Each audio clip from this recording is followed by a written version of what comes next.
everybody. Welcome to Shop Talk. It's a production of the Ink Kitchen, inkkitchen.com, and the ISS show, and our sponsors, Hanes, Alternative Apparel, Champion, Hirsch Solutions, etc. So we kind of, if any of you are here to hear Bill Garvin, this is not Bill Garvin. If you know Bill Garvin, this is decidedly not Bill Garvin. So that was the original schedule, which we changed.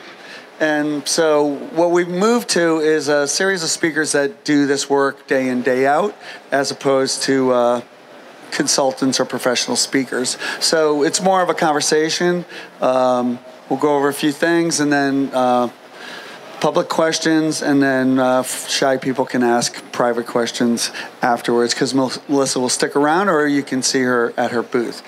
So this is my friend Milissa Clark. She's going to talk about some pitfalls of private label, and she works for US Blanks, who have a booth somewhere. 1611. Yeah, there's a sheet of the Ink Kitchen in the back, and it has the booth numbers on it of the companies we work with, and then her company is one of the companies I work with. So go ahead, Milissa. Awesome. Well, first, thank you, and thank you for coming.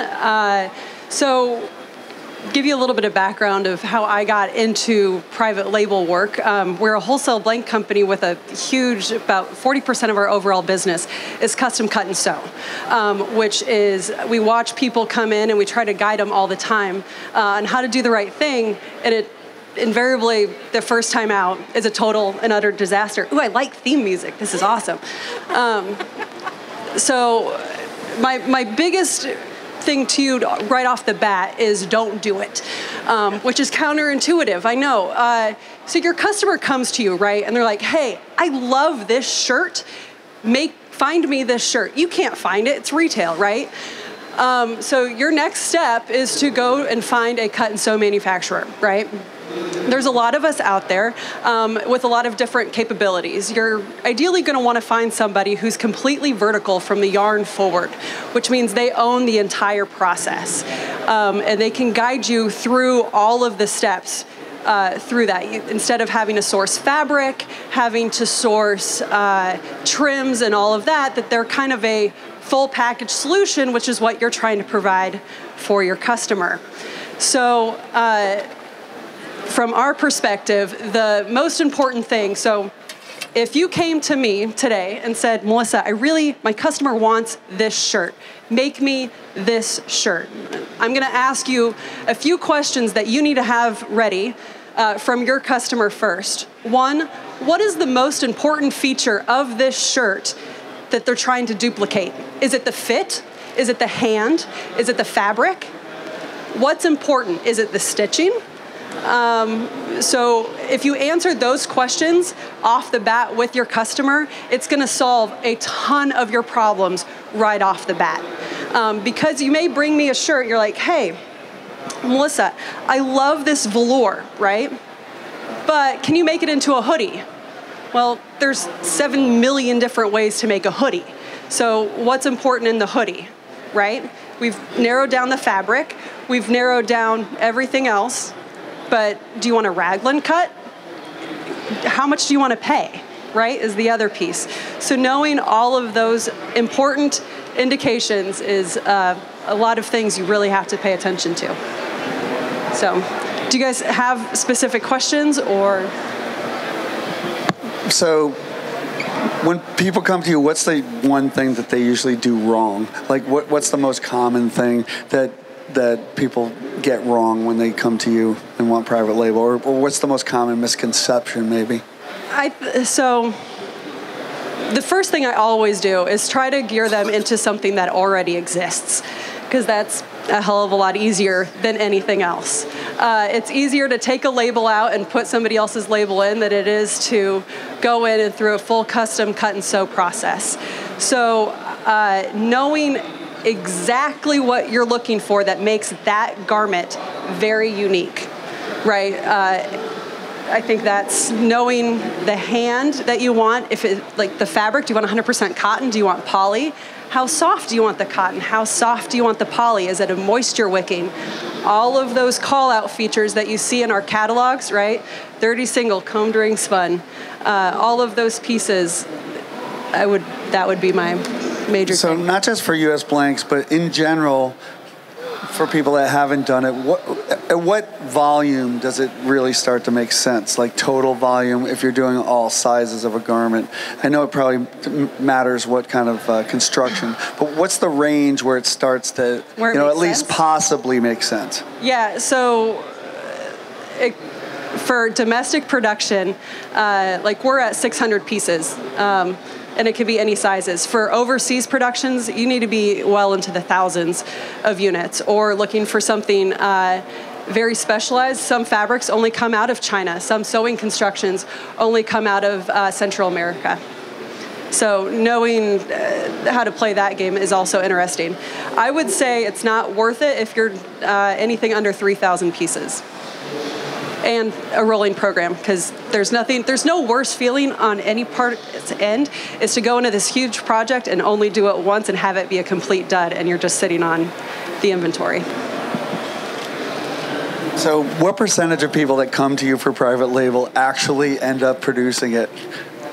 I mean, I know, and then John probably knows this too, like the percentage of people that we come to somebody like us and want all over printing, once they find out about it, it must be about like 1% of the people actually want all over printing, either because of the cost or how difficult it is or the results they're going to get. So I would guess that a lot of people come to you and they do not, in the end, do it. Yeah, I would say 70% go through a development process. That's the other thing you should be prepared for, is to shell out a lot of money. There's pattern fees, there's sampling fees. A typical sample for domestic is going to be anywhere from $75 to $145 a pop. And if you make any tweaks, you get to pay that all over again. And so sometimes I have customers who I've been in development with for 7 months and have gone through 8 or 9 different iterations of the same thing to get a very exact spec. So you're upwards of $5,000 to $10,000 sometimes just to be into private label development. Sure, John. So you're talking about all over print, you're talking about a domestic manufacturing model. You get into programs where printers can buy panels, print them, Yeah. So the question is, for everybody, is that does Milissa do or get into programs where the printer can get a panel and print that before the construction? Yeah, absolutely. So cut panel printing is really one of the areas that it does make sense to go into custom cut and sew. And really that gives you the ability to just ship the garment and then you send it back to me and we'll sew it just to your specifications. So it gives you a lot more printing flexibility and capabilities in unique places and locations. Do you have to ship me front and back panel? I'll ship you just a pocket if you want to ship just a pocket, or if you want just the front, that's what we're going to try to keep a hold of as much of the product as we can, just so that you don't lose it and that we keep blocks together, because in the sewing and production process, you have to make sure that the sleeve and the body are cut from the same roll of fabric. Otherwise, you're going to have shading issues. I actually... Yes. It's all in a bundling process. I can also say, from having printed on panels, I don't know if you've run into it, John, is that you have to keep track of which piece it is. Like there's a front and a back sometimes, and it's not really obvious. So we've got cut pieces that we've printed wrong because we weren't instructed properly by the vendor. And so there's usually a front or a back, me, and it's not easy. Clear. It was not Milissa. So that's another pitfall. If you are printing cut pieces, you have to make sure you know which side you're printing. And that sounds obvious, but it's not. I'll tell you, it's not. Your relationship with whoever you're, it's almost more important than whoever you're going to marry, because you need to have. Need to have trust and clear communication and set the expectations early. If you're making a garment, we've had a customer who had this theory the whole time that we were going to operate off of a 1/4-inch seam allowance or tolerance, which is super tiny when you get into custom cut and sew. Our minimum, no one communicated this on either end, it was a 1/2 inch. So everything was coming in and out of spec at different points of measurement. So understanding where points of measurement and having for cut panel exactly what you're going to receive, what you want to receive, and all of those pieces have to be lined up perfectly for a very seamless, and it can happen. Having run a cut and sew myself for a while, I will also mention a couple pitfalls. The company that I took over had basically agreed to sew anything for anybody. If somebody's willing to do that for you, run away. Run away fast, in fact. So people are willing to do projects for you. That doesn't mean they're capable of doing projects. So if you want a velour tracksuit and they never did one before, do not go to that place. That's usually a terrible idea. You want to go to someone that's got a specialty. So if you're having custom tote bags made, it's a tote bag person. If it's organic blanks, that's something US Blanks does well. You can trust them to do it right. So I think that you really got to make sure that the place that you hire to make the private label shirts has the expertise that you require. Yeah, and a whole nother level of this is fabric development and finding somebody. There, you see a lot of people are like, yeah, I've got that fabric, and it's not exactly what you think it's going to be. Or if you have a specialty fabric in mind that they have to go through and develop that, I would avoid that altogether and just try to find somebody who already has that fabric on hand. The question I had is it important that you do it in person? You know, I find, and I'm sure some of the other printers here, sometimes customers that are at arm's length and don't come in your shop are easier to deal with. You send them samples, you send them pictures, they're easier to manage, and they're not in your hair. Does it have to be in person, or can you do a private label program with somebody where you're communicating by, FedEx, phone, I've done full package development off of a picture on a website. Which is incredibly difficult to do because you literally have nothing to go off of but thin air. So, and whatever's in the universe. But yeah, I prefer that first meeting to be in person so I can look at you face to face, and then I never really want to see you again. So I want to see all of you again. Just other private label questions. Anything from fabric to labels. Trims are a whole nother. So maybe an unfair question, but what's the cost difference of doing something custom versus what would be off the shelf that's similar? So if you had just slight tweaks to something that you already made, how much more expensive does that make it? Say they wanted a blank that you already did, but they wanted a different color, or they wanted you to change the spec slightly. Is this going to come in as an approximate cost, or is it way more expensive? As a salesperson, I'll never commit to costing on a project I haven't seen. But generally, at the bare minimum, you're going to start to see a 30 to 50% increase in cost. So, and because every level takes some sort of stoppage in our production cycle. So we're trying to manufacture our whole stock line plus our custom projects and programs, and then this is a stop gap. So we have to, the ROI on that is a lot higher. And then from time of the concept, say a person does come with those answers that you wanted from them, what would be the range of times to actually have produced goods? I've turned a project in a week and a half. That is rare. I would, for domestic manufacturing, complete from development to the full process, I would allow 2 to 3 months. Sounds low. We're really fast. And you don't do overseas, but what's the typical overseas turn time? Well, we do some overseas. It kind of depends on what area of the world that you're operating in and the scale of the program.